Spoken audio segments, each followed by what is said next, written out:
আরে গরম, আরো জোরে জোরে বাতাস করো।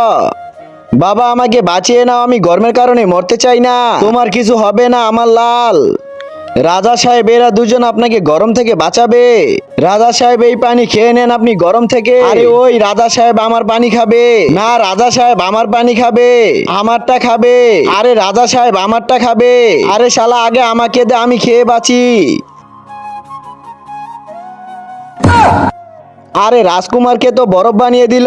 মন্ত্রী ওকে তোমার পাদের সাজা দাও। কিন্তু তার আগে তুমি কি টাকাকে বেশি ভালোবাসো নাকি মা বাবাকে? যদি আমার মতো মা বাবা হয়ে থাকে তাহলে ভিডিওটি একটি লাইক করে চ্যানেলটি অবশ্যই সাবস্ক্রাইব করবা। আর লাইক সাবস্ক্রাইব না করলে আমি বুঝে নেব তুমি মা বাবাকে একটু ভালোবাসো না।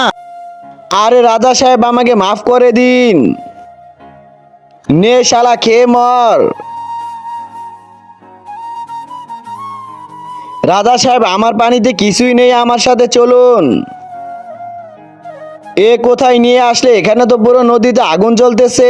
দাঁড়ান রাজা সাহেব, বিরিং বিরিং ছু। আরে আগুন নিভে গিয়েছে। রাজা সাহেব এখন আপনি গোসল করুন, তাহলে গরম থেকে বেঁচে যাবেন। এবার গরম থেকে বেঁচে যাব। আহ আরে মাছ তো রাজা সাহেবকে খেয়ে ফেলেছে, জলদি পালাও।